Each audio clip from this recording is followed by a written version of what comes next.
The World Cup final is set. After a nail-biting semi-final match between Argentina and England, the reigning champions come from behind to secure another chance to lift the trophy. They will face Spain on Sunday in New Jersey, but today they were in Atlanta. That is where Christian Jack is. Oliver Platt, Gareth Wheeler, and Annie Petrillo with you here for Bet365 for the win. A beautiful home for the beautiful game. Let's begin with you, KJ, in the building there, and just curious to know how Argentina was able to once again pull off a comeback here, as we know in that game against Egypt, even though they were coming on strong here against England, to get the goal, then to get the go-ahead and avoid going into extra time. How did they do it? Yeah, how did they do it? I'm in awe, to be fair. You know, I'm still sitting here and blessed to be in the stadium. There's about 15,000 fans still singing away an hour after the game. How did they do it is a question we keep asking about Argentina. There'll be time to dissect England, and we're going to get to that pretty soon, I think, about whether England contributed to it. But this is a champion in every regard, a champion that is very, very difficult to dethrone. A champion that continues to have that aura and mystique and mentality. And when you're a champion and you're a true winner, you have those kind of habits and instincts that you'll never beat no matter what. And despite, you know, throwing on many strikers at the end and changing the shape of formation and just throwing everything at it, they were never beat. And the 1-1 goal, I think, was the real turning point, because then the strength of the mentality came to the fore after that as well, to go for the throat of England. So just a truly, utterly, truly remarkable side that have got their flaws technically, but mentally are very, very tough. It was wild to watch, because over the course of this tournament, I think we've seen an Argentina side that's beatable, that's very vulnerable. And that's part of their story. This team is relentless. They go out and find goals, sometimes out of nothing. I mean, in this game, there was no doubt about it that the goals were coming. It was a matter of when, not if.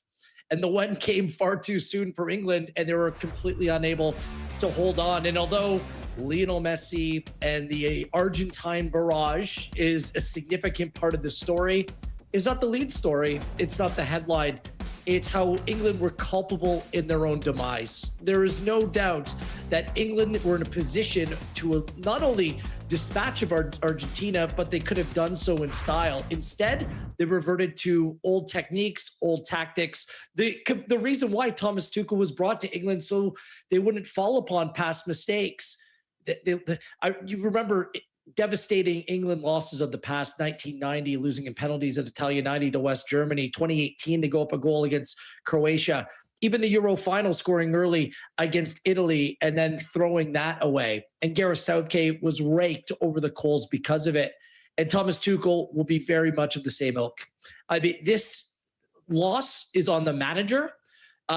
Going so defensive not only signaled to his players far too early in the game that they were willing to park the bus and just try to hold on for what they had, but there was no outlets to break either.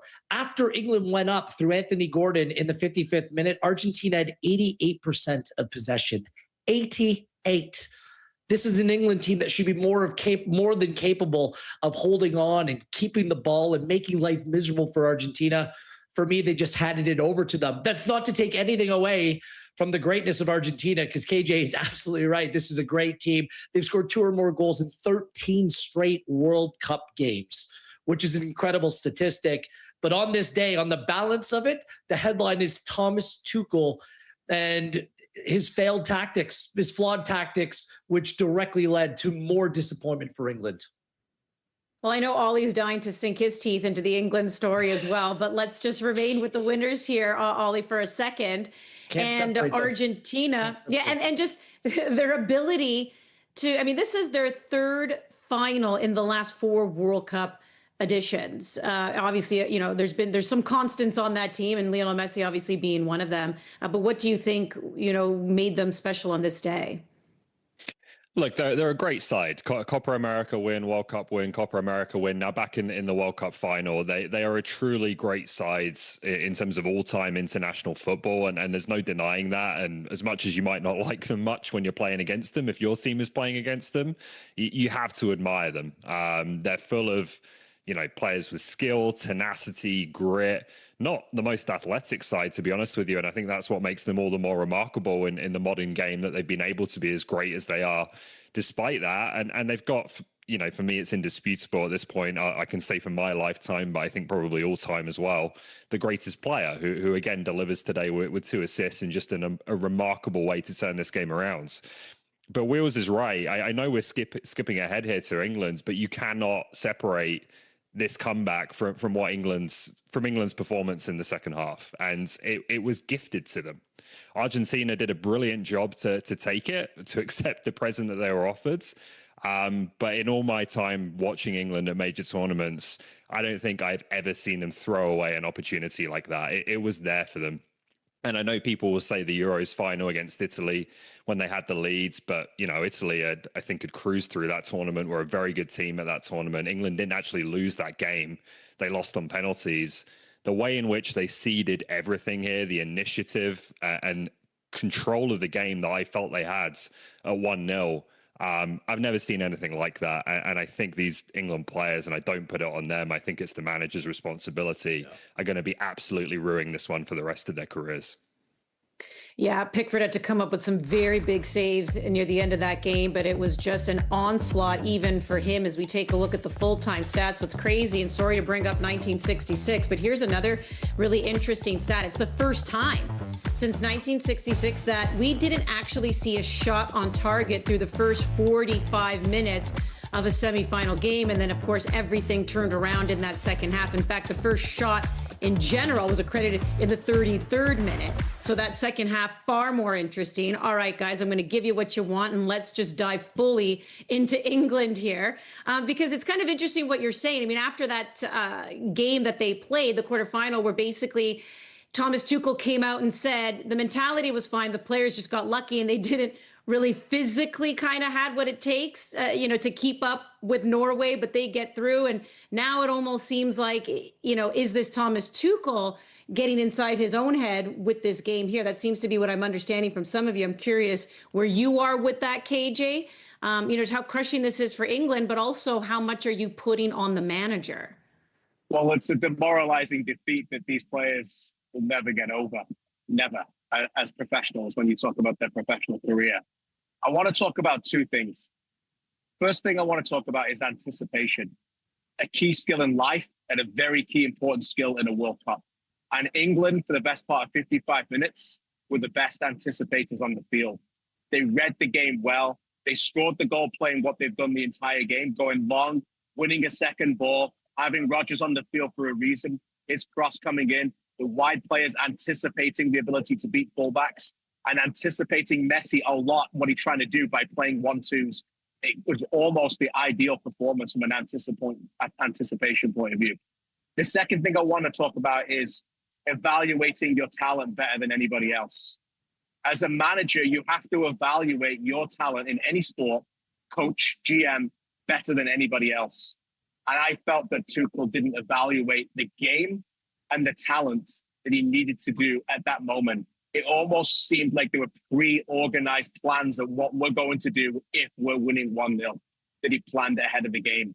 Instead of evaluating what was happening in front of his eyes, going into that hydration break in the second half, it was all there for them. Argentina threw on 3 subs. They threw everything at it, and England collapsed by not making the adjustments to Argentina's adjustments and just sacrificing everything. They stopped anticipating. They didn't believe in the ability for Kane and Bellingham, and in particular, Elliot Anderson, arguably England's finest player on the pitch, to take that game and control that game the way they'd done it for the best part of 3/4 of the match.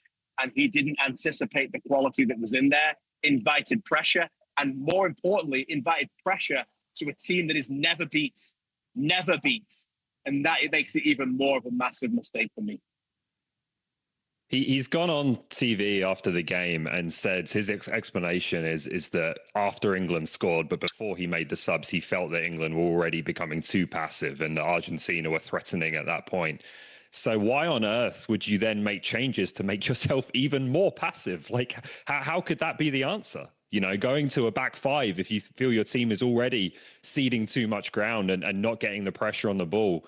that they have done in for the first 55 minutes of that game. I just don't understand that explanation. I think England were in exactly the position that they would have wanted to be in once they'd got that goal at 1-0. I thought they controlled the game very well, handled it very well up until that point.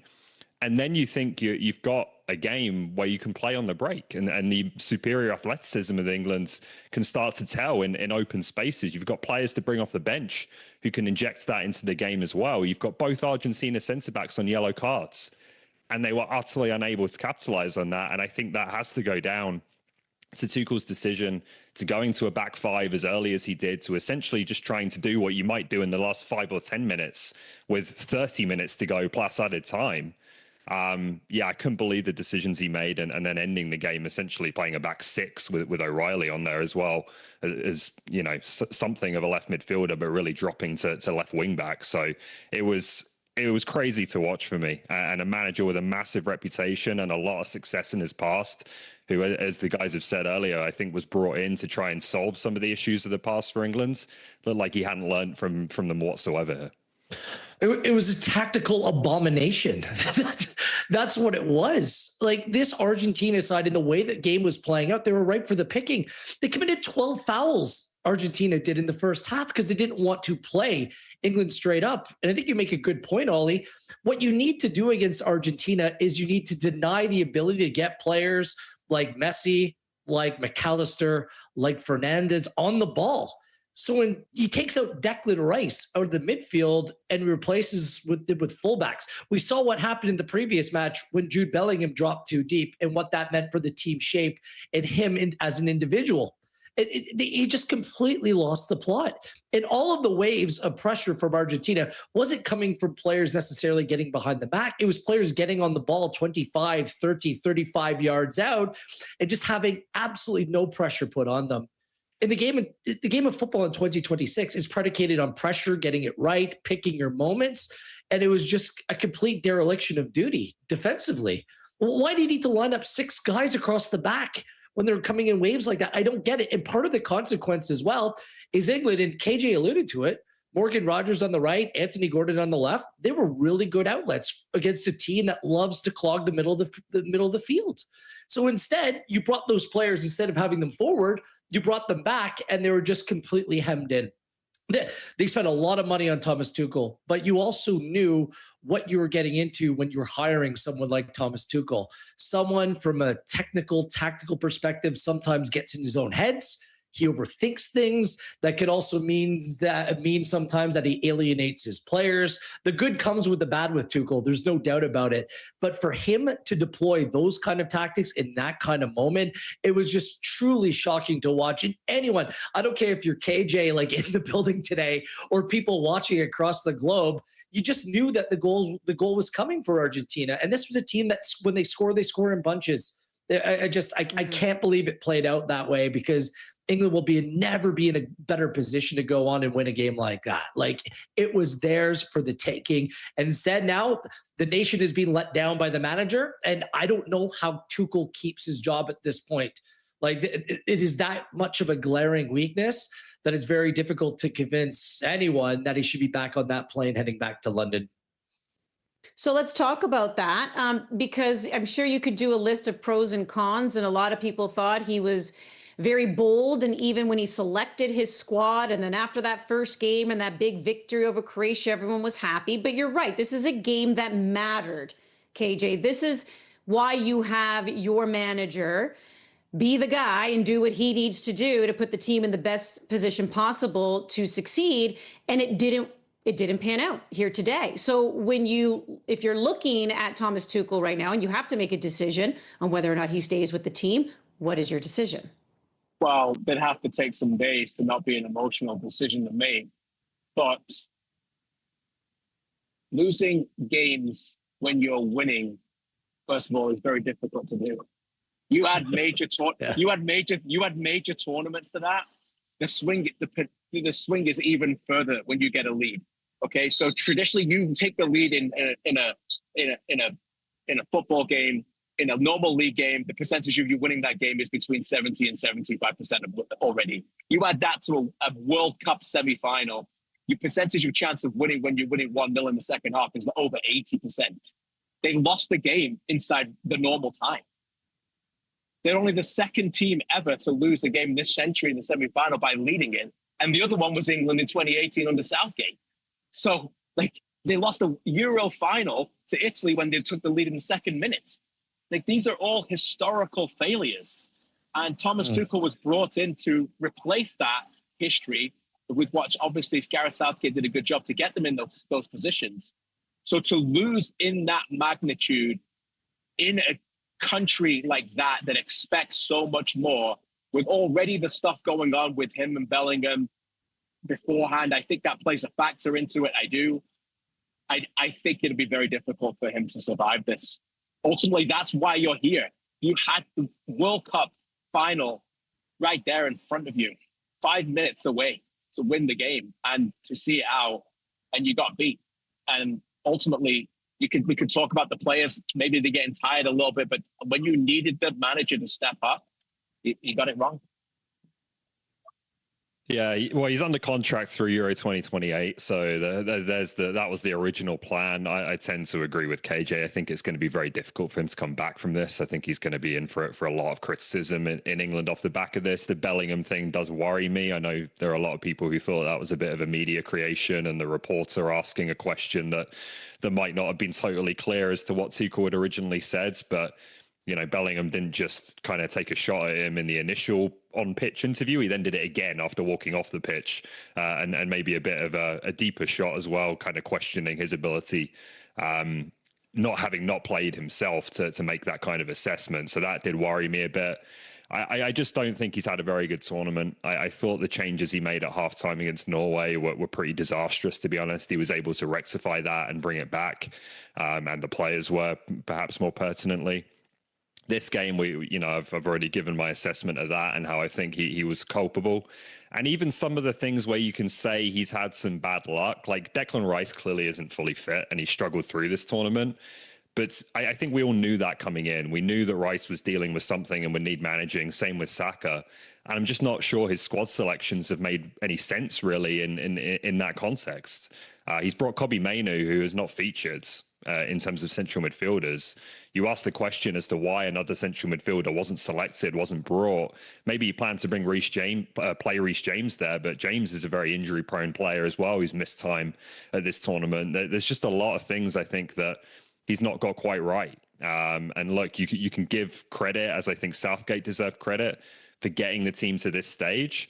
But ultimately, I think the big decisions he's got wrong, and again shown an inability to learn from some of the things that have cost England in the past. I mean, Tuchel's come out post-match and say that they played a great game and he has no regrets. No regrets? What world are you living in? Like, again, I just get to football in 2026, Andy. Like, we watch a lot of football at all levels, whether it's international, club football in this country and beyond. Some teams do sit deeper at times in games, and usually it's a team that's playing against a team that's superior for them, and they're trying to hang on to what they have. I just look at that England team that was on the field at one point. They were the better side. And they just allowed, it created this path forward for Argentina. Harry Kane, by the way, said post-match that at 1-0, they seem to just try to hold on, and that's not good enough at this level. Here.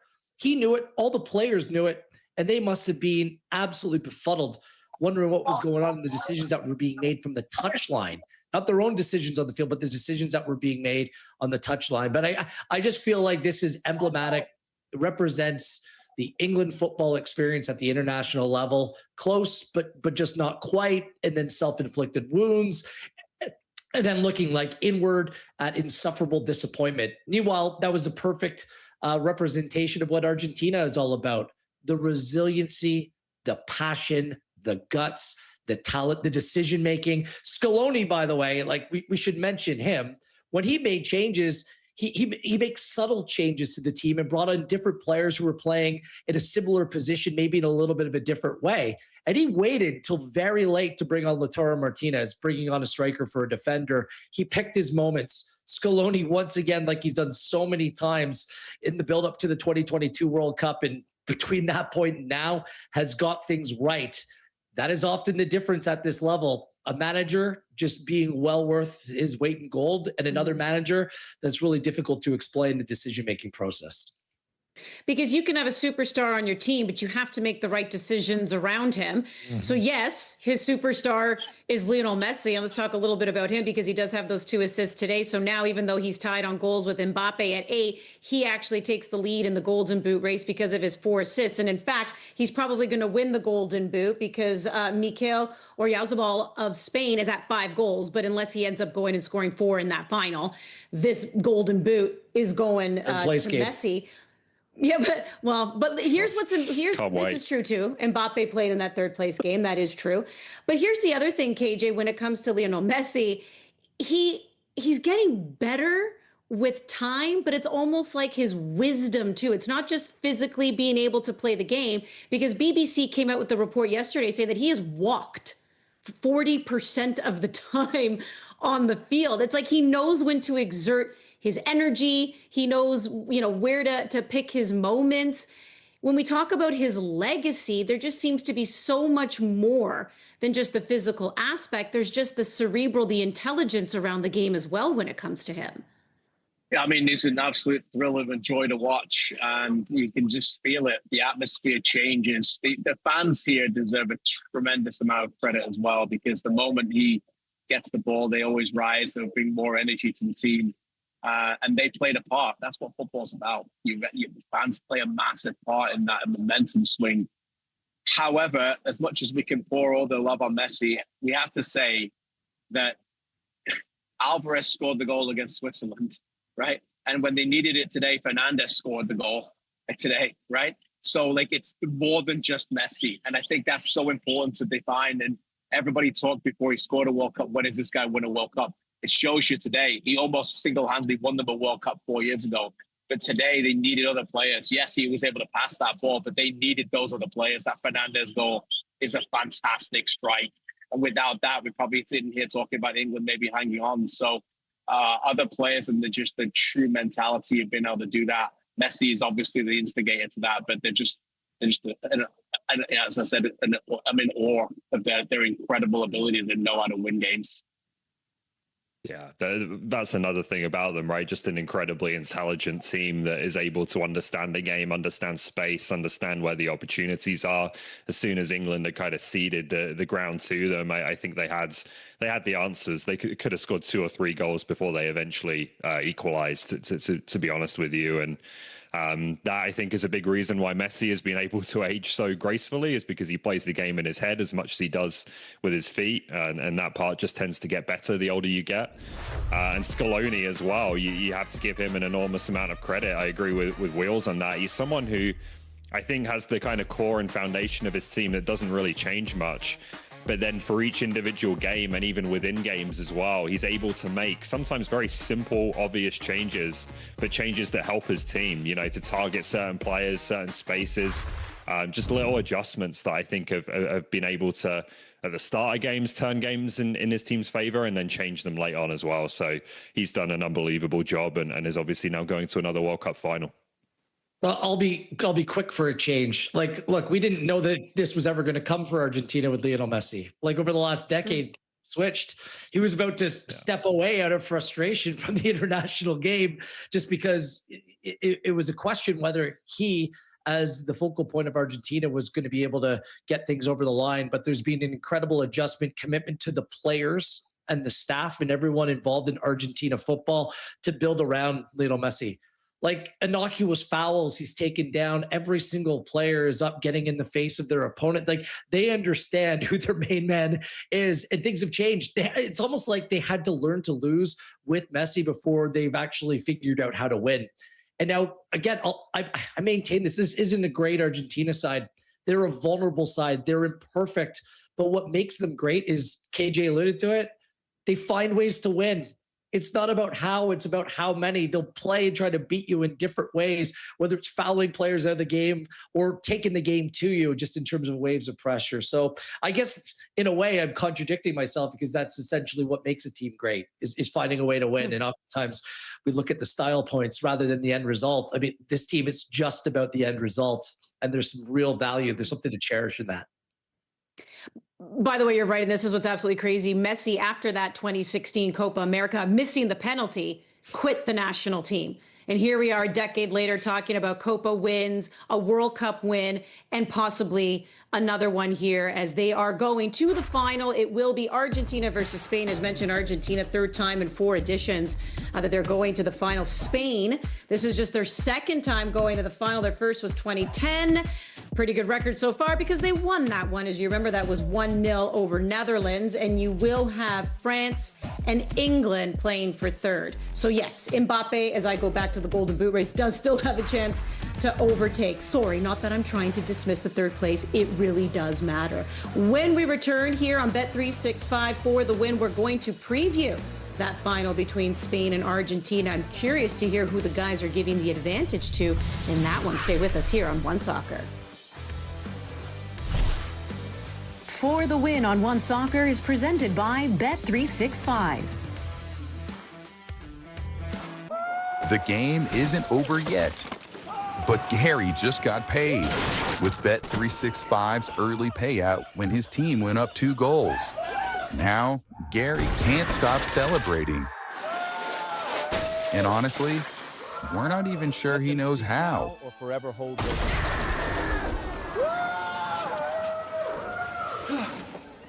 Download the Bet365 app and get paid out early when your team goes up 2 goals.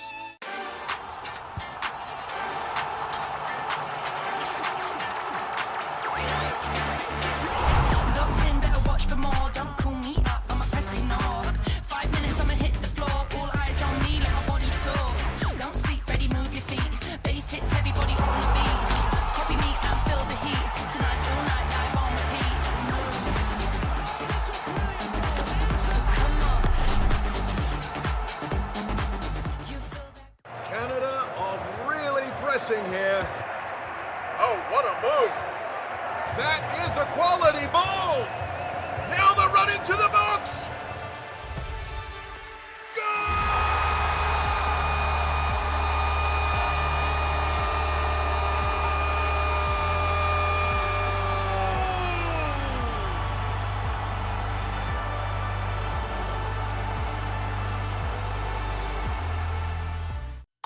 We were there for your first game together. The day you taught him the rules and the answer for every question.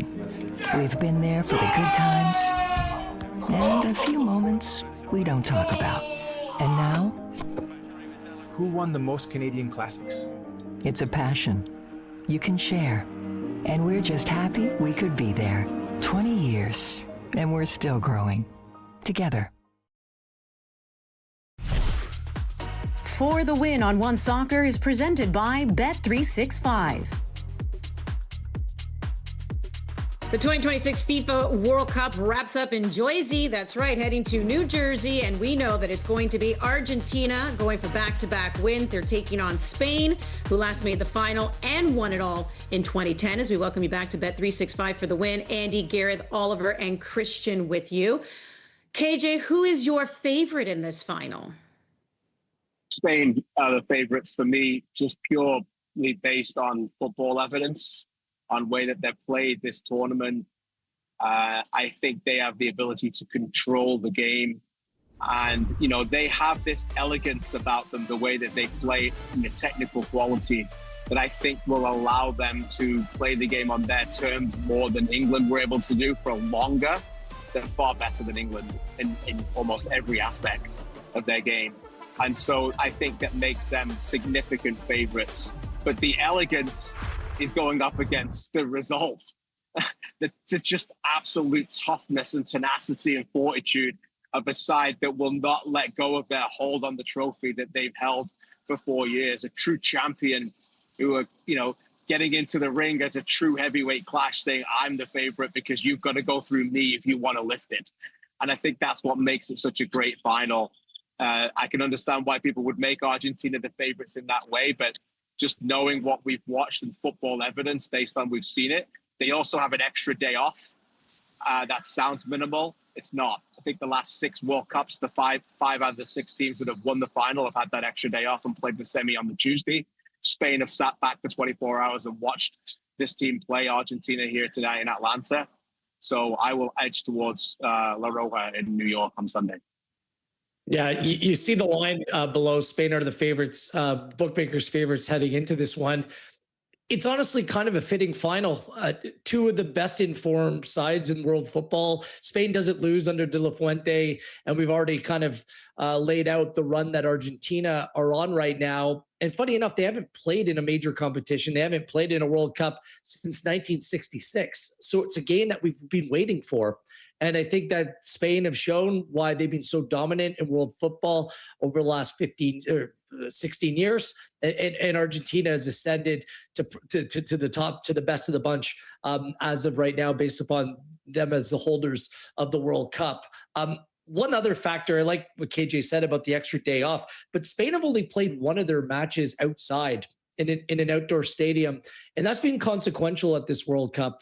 The games have played out completely different, outdoors to indoors with the heat and the conditions. Now you have the wildfires in Northern Ontario with the smoke creating not only problems within Canadian borders, but obviously New York City's being affected by it as well. It's just really too bad that this World Cup's going to be playing indoors. Argentina have gone into these scraps, these fights, indoors, outdoor. They've played a balance, played in a balance of different conditions over the course of this tournament. I wonder how that will fit into things as well. And of course, Lionel Messi, well linked to Spain over this time with Barcelona. A lot of the players will be familiar with him and vice versa. A lot of the Argentine players very acclimated to Spanish football as well. So I just think it's like a really intriguing matchup. I hope that there was going to be goals in this one here today. There was goals. I just got a feeling that these two sides, I looked at Spain when they were up 1-0 over France. They didn't sit back. They didn't pull a Tuchel. They pushed their foot down on the gas and they got better as the game went on. Yeah, they picked their moments at times. So I don't think that Argentina will be let off the hook this time around going up against Spain the way that they were today. Yeah, 3 for 3. I think it's going to be Spain, and I think they might, in the end, win quite comfortably. I just think they're the superior team here by a decent margin. As great as Argentina are, as great as their accomplishments have been over the past decade, I really just can't see past Spain in this one. I think back to, how far Argentina had to extend themselves in Qatar to win that World Cup, and how many things had to go right, and how great Messi had to be. And I just think this time they're not quite as good as that side, and I don't know if they can do it again to get over the line. Spain, for me, on the evidence that we've seen from them, and certainly from their semi-final where they beat what looked like a great French team up until that point, I think they're going to need to beat themselves here if they're going to lose this final, which can happen, if you don't take your chances, or if something catastrophic happens at the back, that Argentina will be ready in there to pounce. But I think it's theirs to take. Well, only two teams in the history of the World Cup have repeated as champions. And based on what you guys are saying, it's going to stay that way. You have Italy, who did it in 1934 and 38, and Brazil, who did it in 58, 62. But if Argentina were to become just the third team to do that, KJ, what do they need to do? Well, they will believe, first of all, that they're going to win. And that starts right away. That's really important, because they will play a Spain team that they're going to have to suffer against for a long periods of the game. And in suffering, they rise. They enjoy it. It is part of their DNA. It is part of their nature. They enjoy the suffering, and they believe throughout. Even if they go down a goal, they will believe they can get back in it. So what do they need to do? Well, I think that the way that the manager Scaloni will look at it will go, I've got more experience than De La Fuente in this situation. De La Fuente has had a great record, by the way. He's never lost in a Euro or a World Cup. I think it's 13-1-0. So think about that. So two great managers. And I also think it's the first time ever a Euro winner is playing a Copa America winner in a World Cup final, current winners, which is a remarkable stat. I think that's true, thinking about it. But so for Argentina, what do they need to do? Well, I think their set pieces were excellent again today. And I think that's important to look at set pieces. We've had a lot of late goals, a lot of headed goals. So set pieces will be really important as well. And, just what he's going to do from the start. Lautaro Martinez scored again today in a crucial moment. And does he come up with something, he being Scaloni, to say, okay, Spain have to think differently about how they play us here because of what they're going to do in terms of their selection. So, look, Argentina will not be beat until they're beat. And despite Spain being overwhelming football favourites, I don't think any of us would be shocked if Messi and Argentina are lifting that trophy again. I think they will probably try and do something similar to what they've just done today, which is, for as long as possible, for 60 minutes or so, try to make as little football be played as they possibly can. I don't think they want to be in a 90-minute game with Spain where the ball's getting pinged around and Spain are connecting their passes and controlling the game, obviously. So try to shrink the game, I would say, into a smaller periods will be something they'll try to do. And then you hope that obviously you've got the guy who can make the biggest difference in the big moments in a tight game late in a World Cup final. So I wouldn't be surprised if they try to make it look pretty similar today. I just don't, again, I don't know if Spain will allow them to do that to the extent that England's maybe were withheld in that first half. And then if Spain can get their noses in front, I just don't see them collapsing in the way that England did today and approaching the defending of a lead in any way, the same way that England did today. So like I said, I think Spain will do it, but Argentina will try to make the game as difficult as possible and know that they have moments, know they have resilience, and know they've done it before. Absolutely. That midfield matchup is going to be everything. Rodri, Fabian Ruiz, Pedri, whichever player that De La Fuente chooses, and just the Argentine midfield have been beasts in this tournament. McAllister, Fernandez, Paredes today. DePaul came in. He made a difference. Like, that's going to be decisive in how the game is played. Look, Argentina is going to be a tough out. Like, they have difference makers in their team. They continue to win the moment, which is so incredibly important. Now you have Martinez with a big goal, Alvarez with a big goal, really good goal against Switzerland as well. Just feel like things are clicking at the right time. I just wonder how Spain are going to come out and play this game, because it's going to be outdoors. They understand the threat that Argentina possesses. Do they come out like they did indoors in their last game against France and use their legs and superior organization to really take full control of the game? Or do they play like they did against Portugal, a team also that had potential threats in their team, but it was just anti-football? Like, they killed the game until the very end, and they made their changes, and Marino came on and found a match winner. Spain can go either way. So it's very hard sitting here just hours after the final whistle in Atlanta to kind of like get a good feel about what each side will do. But I think Spain has a real decision to make, and I think there'll be a counteraction as well as it comes to Argentina. Well, Christian, before we let you go, since you have chosen Spain as your favorite, I'm curious to know who your Tellus player to watch is from that team. Well, I went with a different player today, Dani Olmo, who I saw live and I thought was an absolute joy to watch live. And I think about Martinez and Romero, the centre-backs for Argentina, and often how are they going to be defending nobody? Because when Oyarzabal goes deep and they leave space behind, is Olmo going to be the one that makes those runs? And the midfield for Argentina are very compact, so we could have gone with wide players. It's been a lot of time to talk about the final, but I think Olmo's been one of the best players at this World Cup. He doesn't always get the headlines. Incredibly cerebral, covers so much ground, and I wonder just whether his energy is going to be a big difference as well for Spain. Spain with a lot of wide players we could get into as well, with Baena and Yamal and what they can do in this team. But yeah, I'll go with him for now.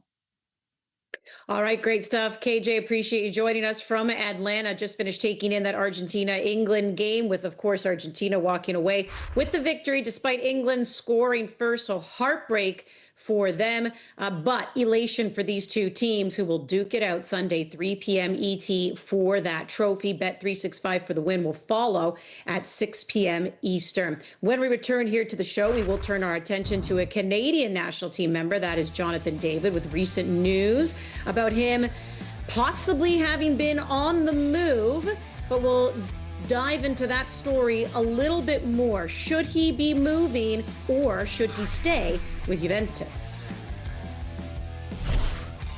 For the Win on One Soccer is brought to you by General Mills. For the Win on One Soccer is brought to you by Turkey Farmers of Canada.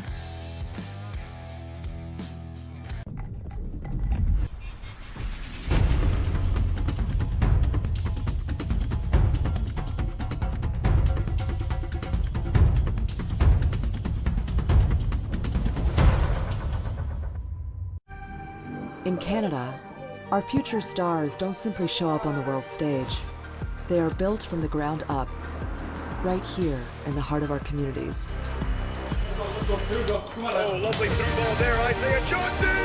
Goal for Halifax! From a childhood dream to the national team. Jacob Schaffelberg! Yes! He's done it! Canada! On top of the football he will! We are Canada, driven by Volkswagen. And for Canada, BMO. After 20 years of supporting the game, we're actually going to play in one. Let's go! So what do you need? Precision striker, rock solid left back? We need a coin. For the coin toss? Oh, yeah, sure. I mean, I get it. Can I at least flip it? Heads or tails? I'll do that. We're on TV right now. Yeah. Hey neighbor, meet Walmart Plus, the new membership that does delivery differently. I'm talking unlimited free same-day delivery, free shipping, and no order minimum. And it comes with a Crave subscription too. Yeah, it's like a 2-for-1. Try it free for 30 days. Walmart Plus.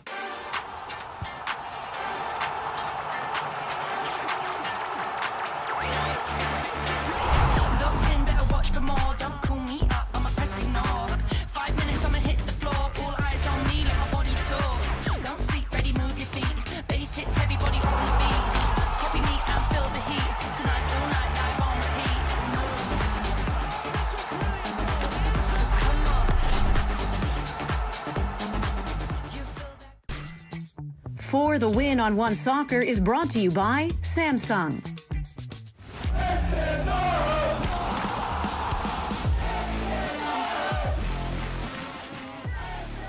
This is Our House presented by Samsung, and it sounds like Canadian Jonathan David is trying to figure out where home is, because over the weekend, while he penned a very heartfelt thank you to the nation for all their support during the World Cup, rumors were abound as well. Nicolo Schida of Italy saying that Jonathan David turned down a very rich bid from a Turkish club, didn't say which side offered that bid, but that Jonathan David declined it. But I guess the big question here is, Ollie, we know even heading into this World Cup, things weren't the greatest with Juventus. We were wondering about playing time. Now they're bringing in players. Juventus is signing strikers. So if you're Jonathan David, do you think you have to move on from Juve? Do you have to find a new home? Yeah, I think so. And I would expect so. I just don't know that there seems to be a great commitment on the part of the club to continuing with Jonathan David as a core part of that team. And I think if that's the case, then Jonathan David is going to have to think about going somewhere where he gets that kind of consideration, because he is still a very good player who I think could merit that at a lot of good clubs around Europe. So look, I'm glad if that rumor is true that he's decided not to go to Turkey. I think a better league will be available for him than that. I think before he went to Juventus, there was talks about Saudi. So he's shown to his credit that he's willing to turn down money in order to get, a better competitive place to play in terms of his future and his career. I wouldn't be surprised if he goes back to Ligue 1. I think he was very comfortable there. I think a lot of the Canadian players, obviously French speaking from Quebec and Ottawa, are going to be very comfortable there. It's been a good spot for a few of them. I think that's a league, obviously, that he's proven he can score goals in. And it's a good league. There's a lot of good players at this tournament, even if you're not playing for Paris Saint-Germain, playing for good clubs in that league who are ready to deliver for their national teams at big tournaments. So that would be the focus for me, would be the top 5 league, staying at that kind of level. I don't think it necessarily needs to be an elite club. Like I said, you see a lot of players playing for kind of European chasing clubs, upper mid-table clubs. It's a good level for them to springboard, at least from our perspective as national team, watching the national team and wanting the best for him in a Canada jersey. The story's one to watch, and I think it's altogether problematic because it's just been 1 year at Juventus. Generally, I would say, okay, it takes good players, oftentimes really good players, other ones. Takes some time to settle, especially when a coaching change comes in between. And it was a really poor season overall for Juventus. No Champions League football, which will affect their finances and probably open up a window of opportunity to potentially play a little bit more, depending on who they may be able to recruit and replace Vlahovic and whatever else they do in this window. Unfortunately, it seems like Juventus supporters, the Juve papers, the media have just given up on Jonathan David. They want him to see him leave. And that, as a Canadian and someone that understands how good this player is, it's disheartening, to be honest with you. I don't think it's just us. I think that the entire country wanted to see him succeed, taking that really big step in his career and stepping up in level. But for whatever reason, it didn't come off for him, especially in the stretch run of the season. And it looks like it might not be his decision. He may be pushed out. Now, of course, David needs to be able to agree to any move that's going to take place. Problem is, he's been handsomely rewarded for his talents with a brand new contract that's long-term, paying him significant money. You can say Liga Ollie. I'm just curious, like, what club may be able to afford his salary and what those commitments actually look like in League One right now. Marseille, they're a big club. Potentially Monaco. I don't think he's of the quality of PSG or anything like that. I think that that's why he's generally being linked to clubs in Turkey, because a lot of these clubs are rich. They're willing to spend above and beyond to bring really good talent to it. We're seeing good talent in Turkey, and they wouldn't dismiss it as a destination. Like Leandro Trossard has just moved there. One of our favorites, Atiba Hutchinson, went there for years and is absolutely beloved by Besiktas supporters, living in a great city in Istanbul as well. And people hold Atiba in the highest acclaim. And I guarantee if David went there, they'd very much fall in love with Jonathan David as well. Kyle Larin had a really good spell, playing some excellent football for Besiktas as well in Turkey. So I'm not going to be a snob and rule out any country at this point. I just think that what he makes, Andy, is going to limit the opportunity that's potentially presented to him. And that's why the situation is potentially problematic. I get this is the world of sport, but I feel like we were just sitting here talking about Gazzetta dello Sport and the fact that they had a Canadian on the front cover of that Italian page for like the first time ever. And he was wearing the Canadian kit, by the way. They didn't have impose the Juventus kit.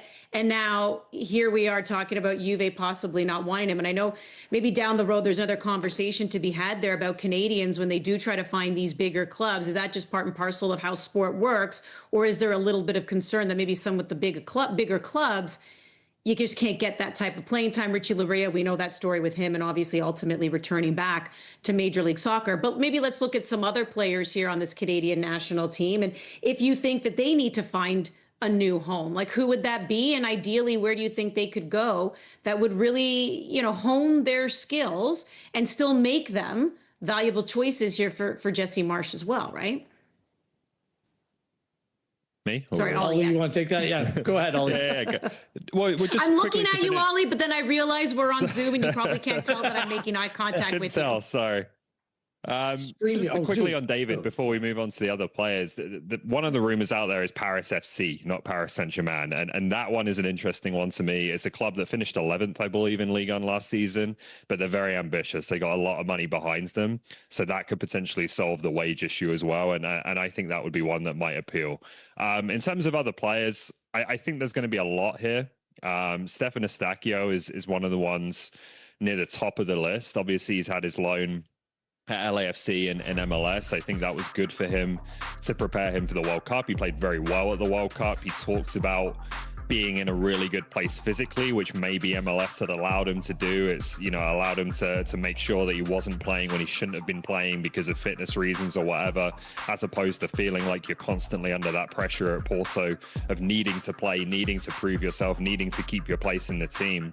So I think that worked out for him, but I still think this is a player at 29 years old who should still be looking ahead to the next World Cup with Canada, still be looking ahead for the next few years of his career, thinking that he's still in his prime.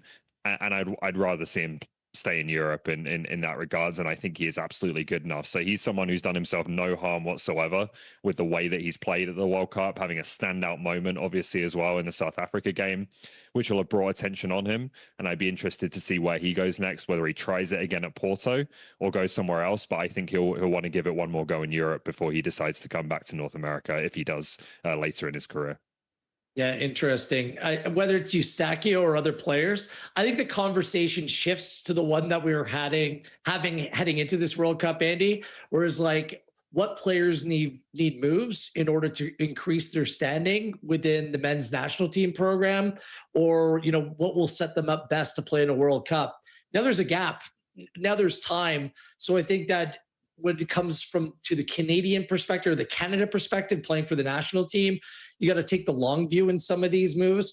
But if you're players, I'm more looking at players that are looking to capitalize on good World Cups to see maybe if there's another step that they can take in their career. Alistair Johnston's the one that comes immediately to mind for me.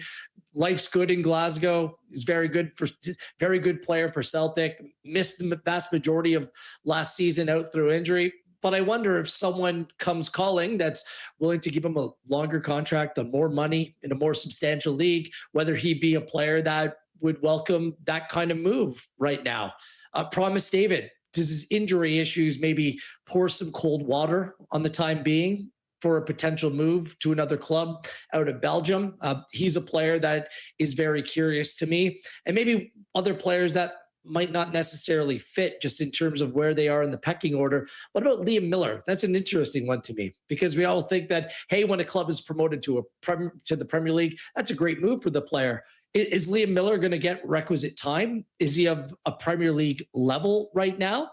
Or is he a player that could potentially go out on loan as he continues to grow as a player as well? Those are just three players that I think are really interesting for different reasons. Of course, we know that Derek Cornelius is going to find a new club this summer. There's others that are very much the same, but those are three players. Like, do you take a step forward? Do you take a step back?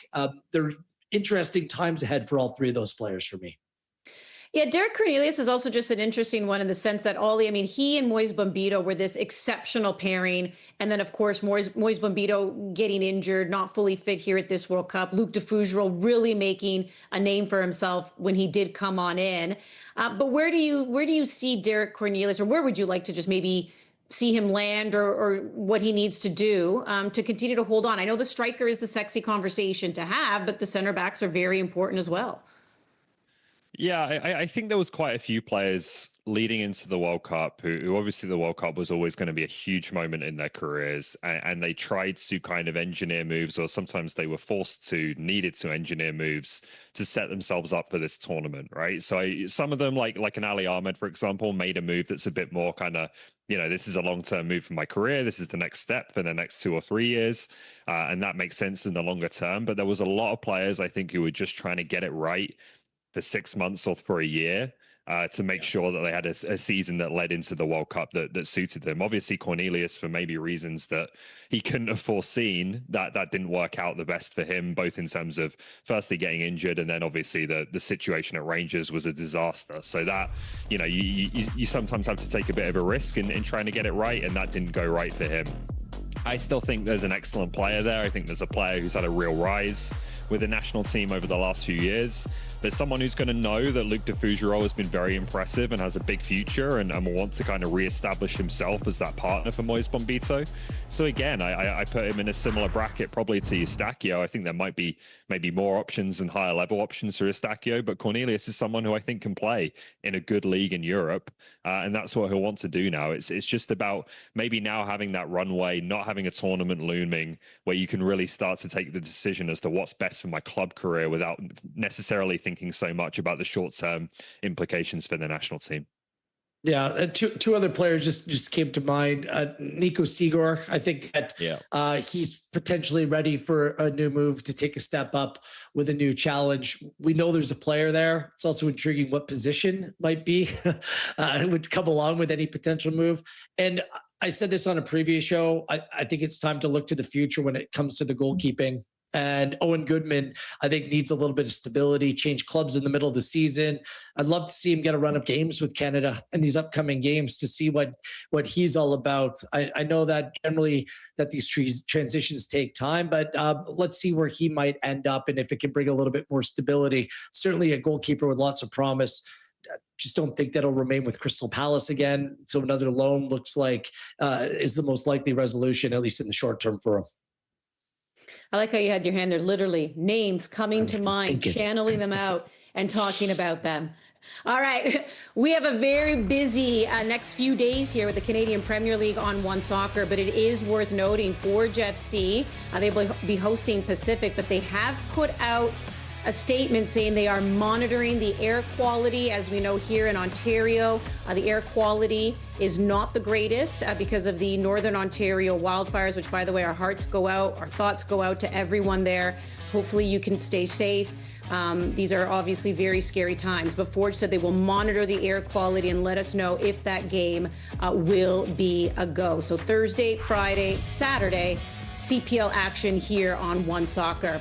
When we return, let's place some bets, shall we? Wheeler's Wager. We'll take a look at the third place game between France and England, and then, yes, the final between Spain and Argentina right here on Bet365 for the win on One Soccer. For the Win on One Soccer is brought to you by General Mills. For the Win on One Soccer is brought to you by Turkey Farmers of Canada. We were there for your first game together. The day you taught him the rules and the answer for every question. We've been there for the good times and a few moments we don't talk about. And now, Who won the most Canadian Classics? it's a passion you can share. And we're just happy we could be there. 20 years, and we're still growing. Together.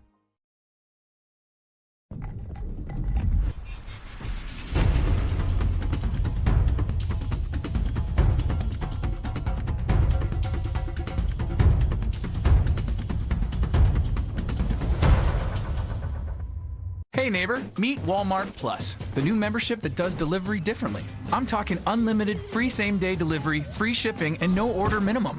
And it comes with a Crave subscription too. Yeah, it's like a 2-for-1. Try it free for 30 days. Walmart Plus. Canada are really pressing here. Oh, what a move. That is a quality ball. Now the run into the box.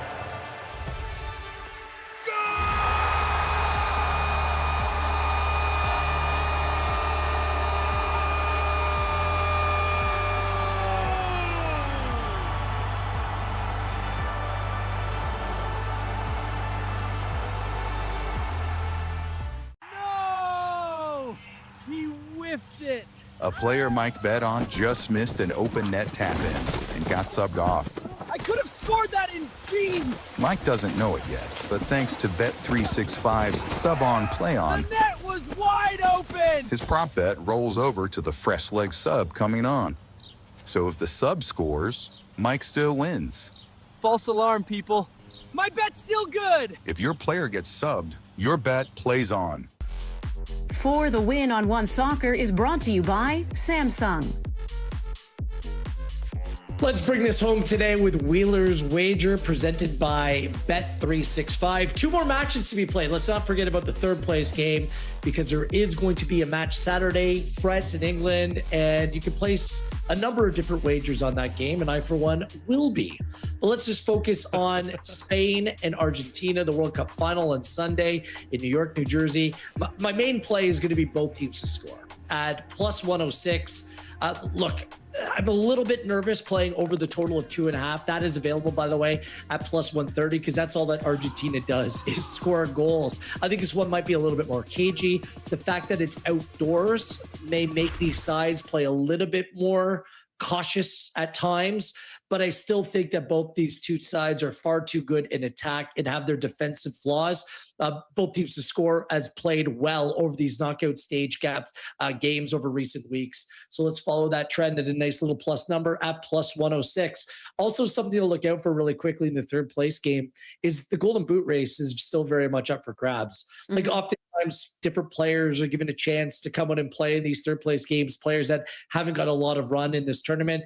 But does a player like Kylian Mbappe still lead the line and try to bag a couple goals, which could be decisive in any Golden Boot race? I'm not sure if that will play out. Pay attention to the managerial press conferences, and we'll see how that. That's always going to be interesting. By the way, England playing in their first third-place game since 2018. That was a 2-0 loss to Belgium. France last played in a third-place team, 1986, also against Belgium. They beat them 4-2. So that game will go 5 p.m. Eastern Saturday. Spain, Argentina, 3 p.m. Eastern on Sunday. That's Oliver Platt, Gareth Wheeler there as well. We had Christian Jack on earlier. On behalf of everyone here at One Soccer, I'm Manny Petrillo. Thanks for tuning in. You've been watching Bet365 for the win, and we'll see you next time.